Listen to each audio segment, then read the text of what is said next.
พี่น้องเลยมาเด้อกินข้าวน้ำกันพี่น้องเลยมาหยามหมู่อีกเงินหลังหนึ่งชีวิตคนลาวอยู่รัสเซียพี่น้องเลยนี่ก็เฮียนบทเฮียนถ้ากินข้าวได้ข้าวแล้วพี่น้องเลยนี่ชีวิตอยู่นี่พี่น้องเลยถูกไหมแต่ละมื้อแต่ละวันเฮียนนะหนักหน่วงเติบได้พี่น้องเลยอยู่รัสเซียนะส่วนสิได้เห็นบ้านเกิดเมืองนอนเขาโทรทัศน์มันก็เบิ่งบ่ได้ละโทรทัศน์มันก็ได้จะเป็นสมัยได้บ่ฮู้เลยเอาสบายดีพี่น้องเด้อที่ติดตามชีวิตการเป็นอยู่ในรัสเซียพี่น้องเอ้ยกับพวกเขาที่มาใช้ชีวิตอยู่เมืองบ้านเพิ่นพี่น้องเอ้ยมื้อนี้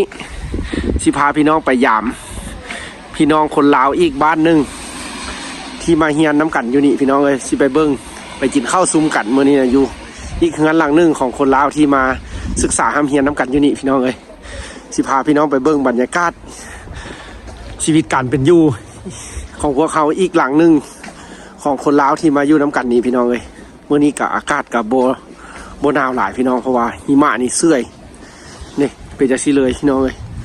บรรยากาศมันหิมะเสื่อยอยู่บ้านเพิ่นเดี๋ยวสิพาพี่น้องไปเบิ่งชีวิตคนลาวอีกบ้านหลังหนึ่งพี่น้องเอ้ยที่อยู่น้ำกันนี่ตอนนี้เขาก็ย่างออกจากเฮือนพี่น้องเอ้ยสิพาพี่น้องไปเอาเป็นแนวใดก็สิถ่ายเบิ่งพี่น้องเอ้ยถือว่าพวกเขามาอยู่นี่สิเป็นจังไดเนาะถือว่าการเป็นอยู่แต่ละคนสิเป็นจังไดพี่น้องก็สิได้เห็นน้ำกันกับชีวิตของพวกเขาอยู่นี่พี่น้องเอ้ยเอาก็สิถ่ายให้เบิ่งเด้อเพราะว่าพี่น้องที่ติดตามแล้วก็เป็นห่วงเป็นใยการใช้ชีวิตอยู่พี่แล้วพวกเขาสิเป็นจังไดบ้านเพิ่นก็ถือว่ามื้อนี้บ่หนาวได้พี่น้องเพราะว่าคันหนาวนี่ทางจะบ่เป็นแบบนี้พี่น้องเอ้ยทางจะบ่มีน้ำแบบนี้ถ้ามีน้ำแบบนี้ก็ถือว่าอากาศที่บวกพี่น้องเอ้ยนี่เขากำลังย่างไปพี่น้องเอ้ยเดี๋ยวไปฮอดลาสิท่าให้เบิ่งพี่น้องเพราะว่าที่ไปกินข้าวซุ้มกันมื้อนี้นะอีกบ้านหลังนึงของคนลาวที่มาอยู่น้ำกันพี่น้องเอ้ยเพราะบ้านหลังนั้นอาจจะเป็นที่ได้เห็นมุมสูงๆพี่น้องของเมืองจูเม่นแล้วก็ให้เบิ่งพี่น้องเอ้ยว่าเป็นจังไดเนาะเมืองนี้จะอยู่สั้นที่เก่าผู้ใดเงินหลังนั้นพี่น้องเอ้ยเดี๋ยวสิพาพี่น้องไปเบิ่งคนลาวอีกหลังนึงสิเป็นจังไดสิคือกับเฮาอยู่หั่นบ่ เอากำลังย่างพี่น้องเอ้ยเพราะว่าอากาศกับบ่หนาวพอดีย่างพอดีชมวิวไปนำกันพี่น้องเอ้ยท่าข้ามพางไฟแดงเมื่อไปฮอดแล้วก็สิถ่ายเบิ่งเงินหลังนั้นก็อยู่น้ำกันอยู่6คนพี่น้องเอ้ยงานเฮาอยู่5คนว่าสิไปกินข้าวซุ้มกันพี่น้องเอ้ยพอมื้อนี้เพิ่นว่าสิเฮ็ดอาหารแซ่บๆกินว่าซั่นเป็นเมนูคนลาวเพิ่นว่าเด้อาหารลาวเบิ่งสิแม่นอีหยังพี่น้องสิพาไปเบิ่งเด้อว่าหมู่คู่สิเฮ็ดหยังสิกินเฮียนน้ำกันอยู่นี่แหละพี่น้องเอ้ยการใช้ชีวิตอยู่พี่สิเป็นจังไดอันนี้ก็วิวยามแรงพอดีเลิกเฮียนมาแล้วก็มาเมียนเครื่องเมียนของแล้วก็สิย่างไปลิ้นกินข้าวน้ำหมู่พี่น้องเอ้ยอากาศก็บ่หนาวพี่น้องพอดีย่างคักแต่หักเปื้อนพี่น้องเส้นทางน่ะดิอันนี้ก็เป็นบ้านเพิ่นเมืองจูเม่นพี่น้องเอ้ยแต่ว่าช่วงนี้อากาศบ่หนาวแท้พอดีอยู่แต่หักก็บวกแต่6-7 องศานึงได้พี่น้องเลยคือว่าคันเป็นบ้านเฮาแล้วก็เป็นฤดูหนาวก็ยังบ่ทอนี้พี่น้องเลยนี่สิเฟื่อปอดโป่งขนาดนี้น่าจะมีฝนได้นี่พี่น้องเลยน่าจะสิมีฝนเอาไฟเขียวแล้วพี่น้องไปบ่ไกลดอกพี่น้องเลยคือว่าตอนนี้ก็ถือว่า10 โมงยังพี่น้องเลยถือว่ารถรางก็ถือว่ารถเมล์บ้านเพิ่นก็น่าจะหยุดกันสัญจรละรถเมล์พี่น้องเลยนี่บรรยากาศบ้านเพิ่นพอดีเบิ้งเลยตอนนั้นหิมะเสื่อยพี่น้องเลยเป็นจังไหนบ้านเพิ่นกับสิเปื้อนพี่น้องงามนี่นะอากาศแล้วมันเปื้อนเย็นแบบธรรมดาพอดีไปพอดีมาแบบมันจะมีลมแด่พี่น้องลมน้อยนึงจะมีลมพัดน้อยนึงพี่น้องเอ้ยเอาเวลาไปฮอดลาสิชายเบิ่งพี่น้องเอ้ยอยู่พุ่นกะมันยุ่งมันยากขึ้นกันหั่นแหละพี่น้องโบต่างกับจูเฮาดอกที่อยู่น้ำกันหั่นละตามภาษาวิถีชีวิตคนลาวหั่นละพี่น้องเลยส่วนกันเสียดอาหารคนลาวกินมาเสียดลาบพี่น้องเลยสิเป็นลาบไก่พี่น้องเสียดลาบไก่กินเดี๋ยวไปฮอดลากาซีไทยให้เบิ่งพี่น้องเลยว่าอยู่กันจังไหน ไปจังไหนเขาก็ขอบใจพี่น้องที่เป็นห่วงเป็นใยเด้อแม่นต้นกับแม่นพี่น้องทางเมืองไทยเพิ่นติดตามคลิปของเขามาตั้งแต่เขาเดินทางมาแต่บ้านเพิ่นก็เป็นห่วงเป็นใยคอยคอมเมนต์ทักถามการเป็นอยู่ว่าเป็นยังคือไปอยู่พูนใช่ไหมเขาก็โอ้ยจำเป็นพี่น้องได้มาเฮียนเด้ต้องสืบต่อเฮียนให้จบแล้วจังสิกลับไปบ้านเขาพี่น้องเลยอากาศกะคักมื้อนี้นะพี่น้องเลยบ่หนาวพอดีย่างลิ้นแทบธรรมดาพอดีพอไปพอมาเอาพี่น้องเมื่อไปฮอดแล้วเขาก็สิถ่ายเบิ่งเด้อเดี๋ยวก็สิกินข้าวซุ่มกันแล้วก็กลับขึ้นมาห้องคือเก่าแล้วก็มื้ออื่นไปโรงเรียนคือเก่าพี่น้องเลยสืบต่อเฮียนทุกมื้อไปแต่เช้ามาก็ค่ำมืดพี่น้องเลยแล้วก็บ่มีคลิปดีๆให้พี่น้องเบิ่งเอาไปฮอดแล้วสิถ่ายเบิ่งพี่น้องย่างก่อนอากาศเย็นๆหนาวๆลมพัดสวยๆสิพี่น้องเอ้ยเบิ่งเมฆปิวว่องๆพาพี่น้องมาเยี่ยมยามพี่น้องคนลาวอีกบ้านหนึ่งพี่น้องเอ้ยที่เฮียนน้ำกันอยู่นี่พี่น้องเอ้ยแล้วก็ถ่ายมุมสูงๆให้พี่น้องเบิ่งประเทศรัสเซียพี่น้องเอ้ยนี่ก็เป็นอากาศบ้านเพิ่นพี่น้องเอ้ยนี่ก็เป็นมุมสูงจากตึกซันเก่าพี่น้องเอ้ยแล้วก็จะเป็นเส้นทางที่การสัญจรของบ้านเพิ่นพี่น้องเลยฮะทางนั้นฮะเดี๋ยวจะน้อยสิพากินข้าวพี่น้องซุ้มกันมื้อนี้นะแล้วก็สิเบิ่งการเป็นอยู่ของ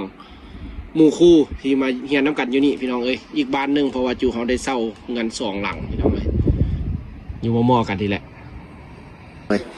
อยู่น้ำกันพี่น้องเอ้ยนี่ก็เป็นอีกบ้านหนึ่งที่เขามาพักเช่าน้ำกันพี่น้องเอ้ยจากถ่ายจากมุมสูงคุณกานี่กำลังเอ็ดบทเฮียนอยู่เริ่มเฮียนมาพี่น้องเอ้ยกันติดอยู่นี่นำกันนี่พี่น้องก็มายุ่งมาหยะเป็นแนวนี้เดี๋ยวจะน้อยไปเบิ่งกันครัวการกินยูซีเอ็ดอย่างยูนี่ก็เฮียน้ำกันอยู่น้ำกันนี่พี่น้องเลยสิละเป็นจะสิละอักลากอีกลีกอยู่สิละ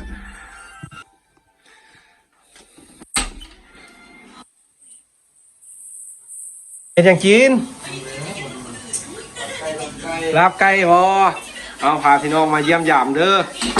ชีวิตอีกบ้านหนึ่งของคนลาวที่มาอาศัยอยู่พี่น้องเลยนี่มีหนังน้อนี่ป้าตีนไก่นี่วะมากินข้าวซุ้มกันพี่น้องเลยนี่อันนี้ต้มอย่างโอ้ฮอตแฮะต้มอย่างฮะอันนี้แค่อย่างนี่ป้าลาบไก่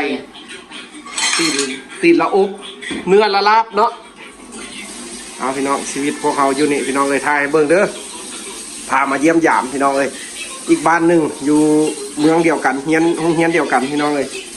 ก็มากินข้าวเอากระทายให้เบิ่งจักมุมสูงๆพี่น้องเลยก็ได้นี่ราคาหนักเนื้อราคาแพงวะนี่หอมนี่ได้แล้วพอจังไหนซื้อจังไหนนี่เอาเป็นรูวะซื้อจังไหน10 ขีดอยู่บ้านนี้ไปจังไหนแบบไปตลาดทุกทิศวะคือว่าไปจังไหนไปทุกมื้อเลยจะไปทุกทิ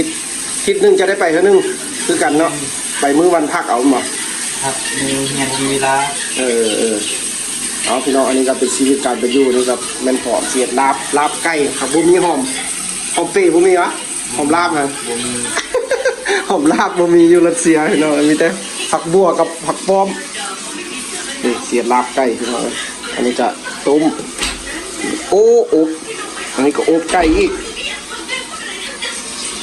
เอาพี่น้องเอ้ยอันนี้ก็เป็นชีวิตการเป็นอยู่ของเขาอีกห้องนึงที่มาอยู่น้ำกันอยู่นี่ในการสิแต้งกินซุ้มกันพี่น้องพาพี่น้องมาเยี่ยมยามอีกบ้านนึงบนนี้คลิปดีๆให้พี่น้องเบิ่งกับมีแต่เอาคลิปชีวิตการเป็นอยู่พี่น้องเลยชีวิตสู้สนอยู่เมืองหนาวเอาแซ่บๆเด้อวัดลิ้นขนาดเนาะได้น้ำใหม่พร้อมเนาะแอมมอสิได้กินแล้วพี่น้องเลย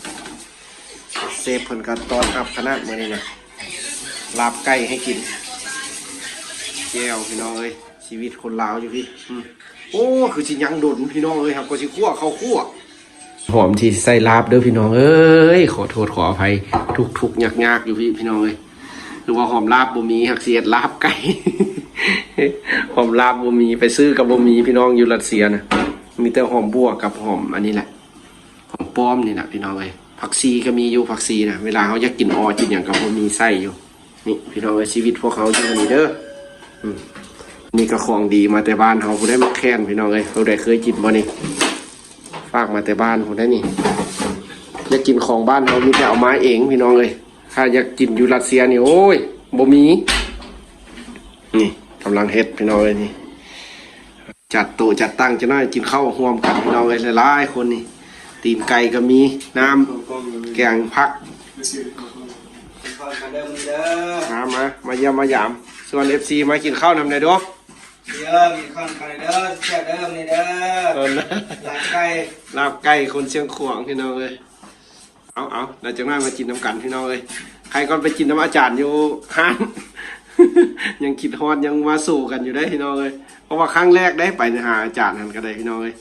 เพราะว่าเพื่อนพาไปลิ้นไปอย่างแต่หากก็ดีใจพี่น้องเพื่อนพาไปแนวนั้นใจแท้ก็อยากไปอีกได้เพราะว่าคักอยู่พี่น้องเลยนี่อันนั้นก็เป็นบรรยากาศมุมโอ้มันฮ้อนแล้วเอาจากสั้นเลยวะฮะข้าวฮ้อนกินยาข้าวฮ้อนกินยาตากพูดหรอพูดเดียวก็เย็นสวย2 หม้อพูดนะตายเอานึงสองนี่นะเย็นหนักเอาพี่น้องเฮียนหนักเด้นี่มุมสูงพี่น้องเลยเกี่ยวไทยเบิ่งหันเด้อนี่สันเก่าพี่น้องมาเด้อนี่มันเยี่ยมมายามพี่น้องเอ้ยพาพี่น้องมาเบิ่งอีกบ้านหนึ่งของคนลาวที่อยู่รัสเซียพี่น้องเอ้ยนี่เยี่ยมยามมากินข้าวร่วมกันพี่น้องเลยแซ่บๆนี่เยี่ยมมายามเด้อเพื่อนที่เฮียนน้ำกันพี่น้องเอ้ยคนลาวที่อีกบ้านหนึ่งอยู่รัสเซียพี่น้องเอ้ยนี่ชีวิตลำบากยากให้กินข้าวซุ่มกันยามแรงเลิกโรงเรียนพี่น้องเลยกับบรรยากาศวิวเมืองซันเกาพี่น้องนี่บรรยากาศหนาวๆสิ